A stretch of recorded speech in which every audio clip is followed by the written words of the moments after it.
Hello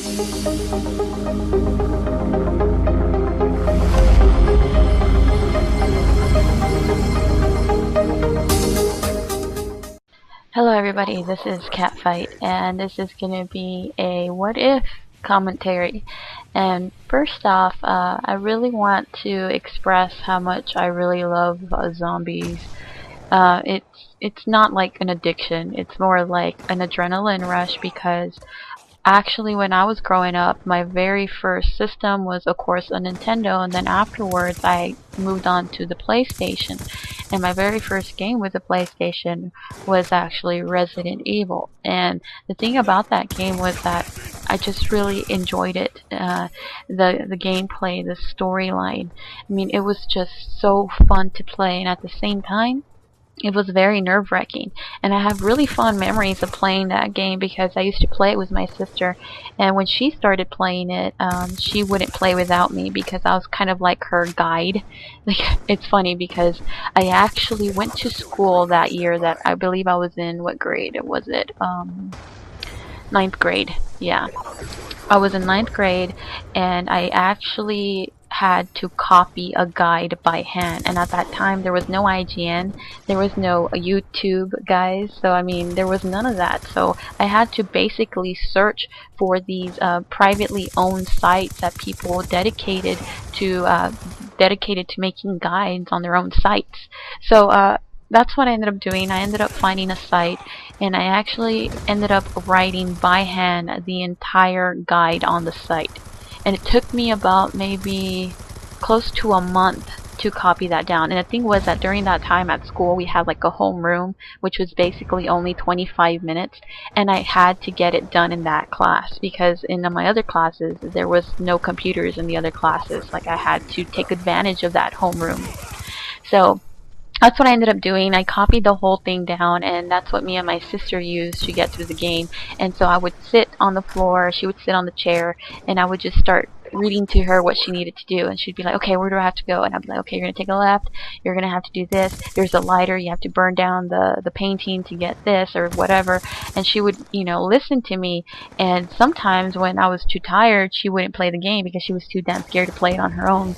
And I remember the first time that she ended up going to college and she had a job and she didn't have time to play as much, so I ended up playing the game by myself, and it took me a good couple of weeks for me to feel comfortable. I remember the first time that I played through it, there was a window where a couple of 4 windows where crows just burst through the windows and they just encircled you, and when that happened I just completely shut the system down because it completely freaked me out. Yeah, so yeah, I remember. So zombies are a big thing. So this what if series is about what if there was a zombie apocalypse.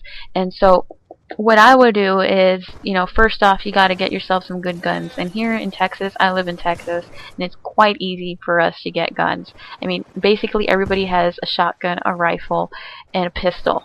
So I mean, it's a normal thing for us here in Texas. So basically, I would get myself a really damn good gun, or get into like a gun ammunition store and start, you know, getting as much ammunition as I can.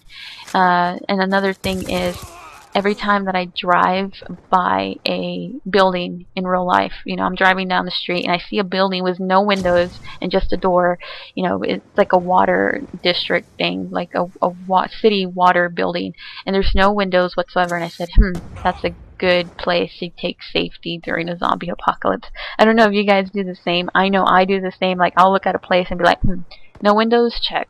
Solid door, check. You know, barbed wire around, check. Good. That's the place I'm going to go if there's a zombie apocalypse or something.